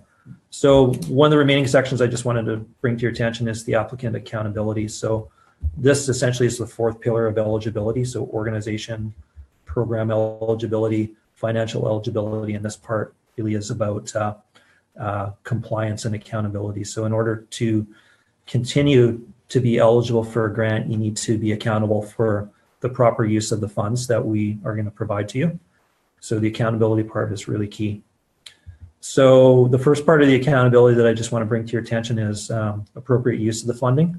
So you're going to submit an application to us with a request for funding for your program or programs, and we're going to say yay or nay to that based on the information you provided and based on what the guidelines say. And when you get the notification letter, it's going to say, okay, what you asked for is good, and we're going to provide you the funding for that. And the expectation there is that is the condition of the grant. You know, here's what we're going to say. Here's what we're saying of what you asked is eligible. So go forth, spend the money on these things and only these things in order to be eligible. So the types of things that you can spend the money for on section 7.1 of the guidelines is where you'd find this information. Is you can spend, you can request and get receive funding for operational costs for the program. So like if whatever costs you need to deliver the program, if you can prove to us that it's essential to deliver it, and without that funding, you'd be in rough shape, then those costs are eligible. So that could include things such as wages for existing paid positions, utilities, rent, so whatever it costs to heat and light for your facility. And unless you had heat or light, you couldn't run the program. Nobody wants to be there when it's dark and cold. Not usually. Unless it's an exhibit on the Ice Age, maybe. Dark and cold. Okay. Rent and supplies, those are eligible costs of the program. I did want to mention a little bit more about the wages part. We did talk about wages a little bit earlier. So if you have somebody who is a paid employee in the whose work is directly associated with the delivery of that program, a percentage of the cost can go towards their salary. Or sorry, a percentage of the grant can go towards their salary. So the key point here is an existing paid position. So what we're talking about here is somebody who's been in, it doesn't have to be the same person, it's the role. So we're not funding Erica to run, to do that role. We're funding the position that Erica is currently in. So Erica would have to have been, or somebody in that position for at least 12 months in advance of the application in order to receive that funding. So that's what we call an existing position. It's been there for a year. If an organization comes along and said, okay, well, we need Ben to also help Erica. Can you fund Ben? Well, we can potentially fund Ben a year from now. Next year, yeah. Because he would have to be in the role for a year as well. So Ben isn't existing yet. Well, you are existing, but you're not existing as that employee. In the eyes of the government. Okay, yeah, he's not a figment of our imagination. We can see him right there. Okay, so so that's what that essentially means.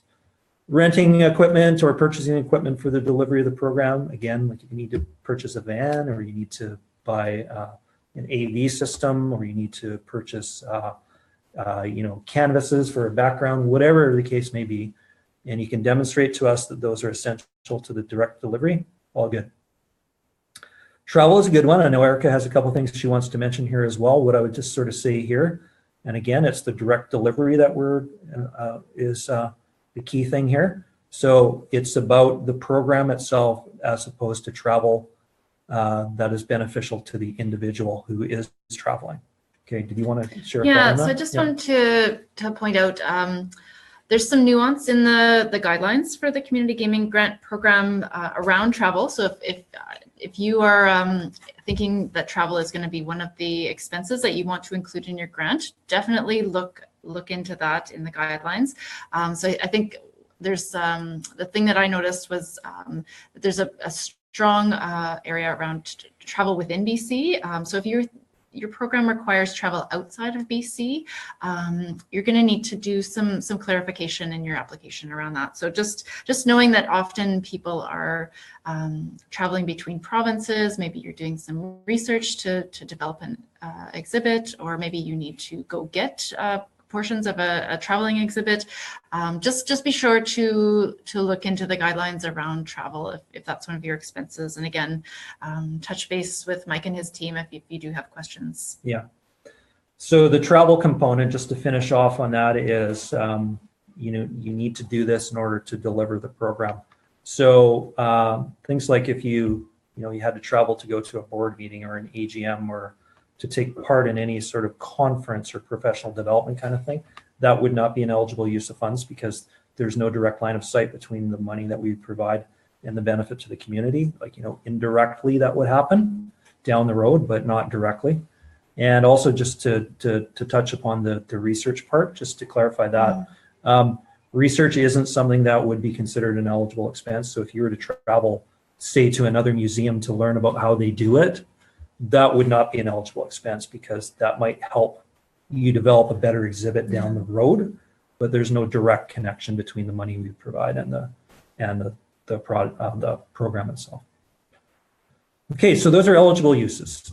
So how you need to demonstrate to us that you have used those grant funds eligibly is through a variety of things. So firstly, and this is actually quite common here. Let's talk just for a moment about transferring funds. So let's say you apply for your grant this month, but before you get before you get the funding 12 weeks later, you've got a whole bunch of expenses to run the program. So let's say you're starting the program now, and the funds will come later. It's like, how do I actually pay for the program? Because I don't have grant funds yet. So that's up to you to figure out how you do that. So through your operating funds or whatever. But if you need to start funding the program now, take it out of your operating expenses. And then when you get your grant funds, reimburse your operating account using the gaming funds.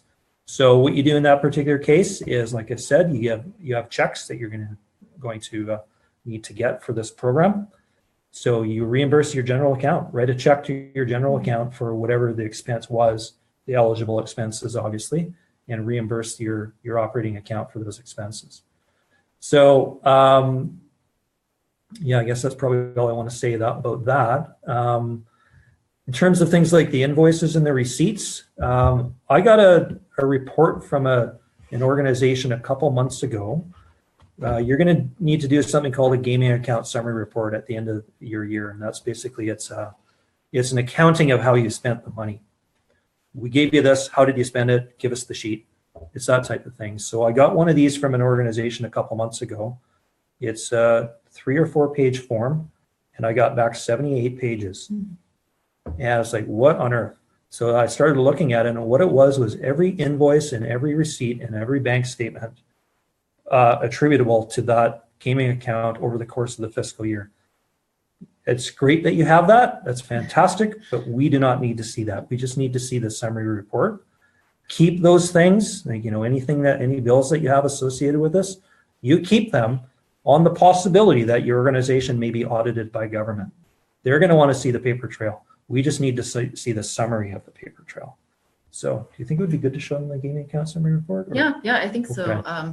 I think it's always good, to know when you're, like, I think that's probably something that a lot of people will have to do as part of their application process this year, right? Is like, it's, if you don't have it, we're running a little low on time. So I think maybe suffice to say that that there is a detailed report that you need to fill out to reconcile how you spent the funds, and just be aware of that in terms of your process throughout the year. Examples are online, right? Examples are online, and I've actually created a tutorial to show you how to fill out the form. It's not onerous. It's basically, it's just, it's like a mini version of doing your taxes. Like, fill in these boxes with your organization information, fill in how much you received from the grant, and then there's a section on it. It's like, okay, it's like an itemized list of how you actually spent the money, and then you just reconcile, you add it all up and say what your total is at the end of the year.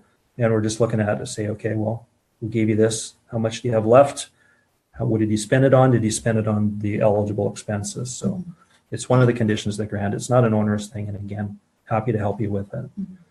So we're drawing to the end in terms of time and also slides. Section 8.1 of the guidelines is the grant conditions, and it's in the back of the program guidelines document. I'm not sure if you can see this, but essentially what it is, it's just sort of it's a list of the things that you need to do to demonstrate that you're accountable for receiving this grant. So when you apply and when you receive the grant, it's important that you actually go through those conditions, so that you know what the expectations of you are in terms of that grant. And what we're asking you to do is follow along with those conditions in order to continue to be eligible for a grant in subsequent years. So this is your accountability part to us for spending the money properly. Question from Nika: is there a logo they can download for recognition as well? And maybe, Nika, I'm not understanding you fully, but is there a logo? Yeah, I know what you mean. So in the guidelines, there is, so as you can see on the screen there's section 8.2, the acknowledgement of funding. So what we're asking organizations to do, just as a matter of courtesy, is in any public literature that you create, or signage or whatever, if you can just put an acknowledgement for the financial support of the province of BC on it, that would be great. We don't have acknowledgement police that are going to go around and check you, but we just ask as a matter of courtesy that you please do that, just to sort of show that you appreciate the support the province has given you. It's not us directly; it's provincial money, so you don't need to acknowledge the branch. It's just the province. If you're a major recipient of the grant, and it's typically in the neighborhood of 100,000 or more, there is a logo that we would ask you to also include, the provincial logo. You're welcome to use it if you wish, if you're a smaller recipient, but you don't have to. It's just the financial support statement is fine either way. You will find the logo use guidelines on page 35 of the program guidelines, and the link to actually downloading it. And where do they get that that booklet was the other thing? It's on the website. So one of the very first parts under the website that I showed you a minute ago is a link to the program guidelines, which is essentially what we've gone through the last 2 hours. And at the very end of the document, under the acknowledgement of funding, you'll see the link directly to the logo. Okay.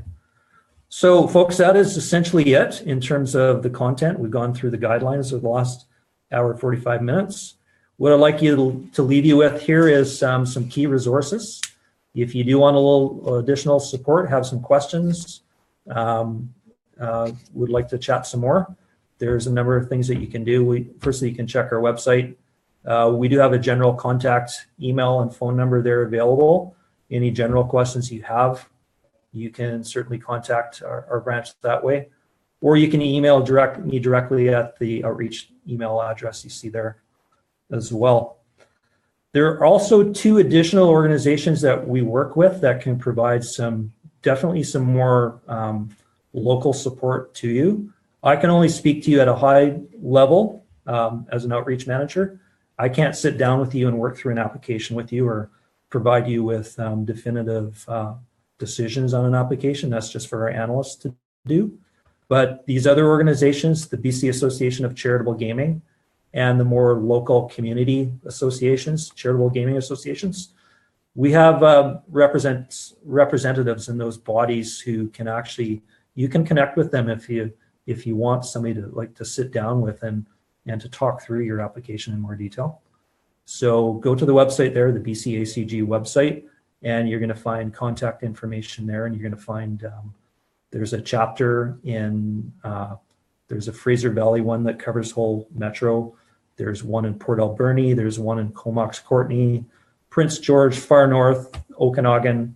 I believe that's all that's current at the moment. So reach out to them if you really want to sit down with somebody and go through it some more. Or if you're an Aboriginal or an Indigenous group and you would like to speak to somebody directly within that community, then you can reach out to the Aboriginal Friendship Center's BC Association as well. And we'll include all this information in the follow-up email as well. Yeah. So that's essentially it from me. We're running low on time, but I'm happy to answer any finishing questions that you may have, or if you have any for Erica, we're happy to take any questions that you may have now. To answer Lori, we do have the recording of this. It's currently on Facebook, and it's a Facebook Live video that you can access through our Facebook page. In terms of a hard copy, Mike was working through the guidelines document primarily anyway, so most of that information is available on the website. And we will try to get a recording up on YouTube, but with the tech problems we had, it might not result in a good recording. So the Facebook video might be the best way to get the actual webinar. Yeah. We actually have, I posted the presentation. It's actually up on our website as well. It's a fuller version. I've taken out some of the slides that were irrelevant to the museum world, but everything that is covered in here is covered in that bigger deck. So I can provide the link to that if people want a hard copy of the. Yeah, and I've got the copy of Mike's presentation that he's had, like these PowerPoint slides, so we can include that in our follow-up email too, if it's something that you want to share with your team or your board. From Bulkley Valley, are there any plans in future to streamline to a 2-year application, 2-year application stream similar to what BC Arts Council has done, where same funding guaranteed for 2 years with just an interim report? Well, actually, one of the things that I wanted to mention about that is, anything's under consideration, and I'm not sure when it was supposed to go out, but we've launched a survey that all previous applicants will get, and all registered not-for-profit societies in BC will get. So we've worked with BC Stats to produce a survey on the Community Gaming Grants program. So it's, what do you think of the program? Do you have any suggestions for changes? So it's a whole series of questions, basically seeking public or not-for-profit feedback on the program. And that, I think that would be an opportunity there for folks if that's something that's important to them in terms of, do we want a 2-year program? You can certainly state that within the survey. There's open field questions where you can, identify that as an important issue for you. And so then what BC Stats is going to do is they're going to do a roll-up for us of common themes. And we're going to take that into consideration in terms of future directions for the program. What you see now in terms of the program that I've just gone through with you is what it is for 2018. And so each year we do a revision, or we do a review of it to sort of see what may need to be revised based on what works and what doesn't work with both the branch and also the public. So yeah, it's possible. Yeah. Let us know if it's an important issue for you. And I think just on that topic, because the branch is doing some surveying and consultation right now, BCMA will be submitting some information to that. I think we would really value ideas and input about what you were looking for from funding programs like this, and what would make it easier for you to access funding, any significant barriers that you're experiencing, that sort of information. Please feel free to send that to us anytime.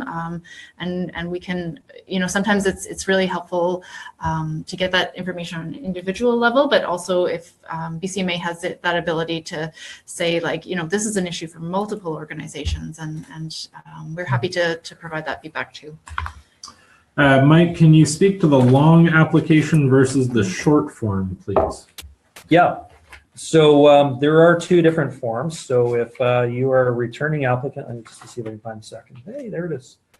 So if you're a returning applicant, you may be getting closer to the point where you can do a short form. So essentially the long form application is the full meal of everything that our branch is going to need to know about your organization, your governance structure, number of voting members, all the things that we've talked through in this presentation. If you're a returning applicant and you've been at this for a couple of years, you maybe have the opportunity to go to the short form, because we know a lot of this information about you. And if there isn't anything that's changed, you're asking for the same amount of money. The program is essentially the same. Your government structure, none of those things have changed. We don't need to continue to get all of this information from you again. So in the guidelines, there is in section 6.2, there is a table that actually will explain to you, well, there's some text and there's also a table that explains that process of like how you go from a regular to a short. So if you're a year one applicant or a year two applicant, you're going to need to do the full long form. And in year three and year four, you could move to the short again if nothing else has changed, and then you would go back to the regular after that. So one of the things that may take you out of that queue and change that cycle, though, is if you do apply for a reconsideration, whether if you're successful or not, if you apply for a reconsideration, you're going to go back to the long form for the next year. Great question. We have time for probably another 2 or 3 questions, so feel free to send them in if you have them. I don't see any right now. We'll give you a couple minutes as we move towards noon here. Mike, could you give us what's your top pro tip for what do you see that people are doing really well that helps them in the application process? Well, I'll just, I spent a bit of time talking about the program description, right? Like that is one of the things that often trips up organizations. And when I talk to them, oftentimes what they tell me is a lot different than what they present in the application. So really follow the advice I gave you there in terms of keeping it clear and concise and to those 4 key things. So we talked about clear benefit, the accessibility, the sustainability, and also the demonstration that's been around for a year. So I would advise groups that when they write that program description, those are the 4 things we're asking for. Explicitly, like, break those into sections, like use those as subheaders if need be, and say, like, here's how we do that. Make it as simple and as clear to the analyst as you possibly can. That's a biggie, for sure. Yeah. Okay, great. Well, I think if there's no other questions, we'll wrap up. And thanks everybody for taking the time. I know it was a big chunk of time, so I hope it was helpful. Please, from BCMA's perspective, please let us know if this was helpful. It's the first time we've done a webinar with the Gaming Grants branch, and so let us know if this was helpful, or if there's something that you would like to see differently in the future.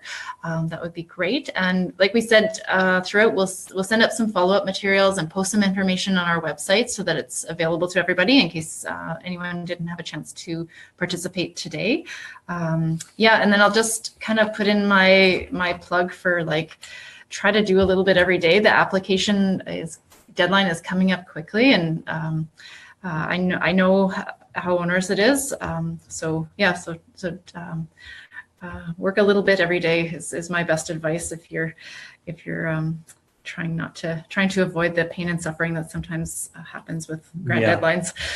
I guess my last piece of parting advice would be like, for future applications, like, the more organized you can be throughout the course of the year in terms of keeping all your financial documentation in order, the easier the actual application process will be. It shouldn't take you more than an hour. You have an hour to do it online, but it shouldn't take you much more than an hour or two to get everything ready to go to do the application itself. We're not trying to make it overly burdensome for you. Just be as organized as you can. You'll be in good shape. Okay. Well, thank you so much, Mike. You're welcome. And thanks everybody for sitting through our tech problems. We know that some of it made you. Let's see if this works or not. We've got a blank page on my thing so far. Oh, so I know some of you may be realizing we were doing this. We hope that it didn't leave you feeling like this. So thank you very much, everybody, for making it through. But sorry for those tech problems. And thanks very much, Mike and Erica, for coming and talking to us about this. Thanks, everyone. Have a great day. Have a good one. Bill Nye. I love that, actually doing that with somebody. That it just makes it so much more interactive. That's great. Yeah, I was thinking the same thing. Yeah. Like you're not just kind of talking head and talking to Yeah. yourself. Just a second. That's what it'll be this afternoon. Oh, sorry, I have to end.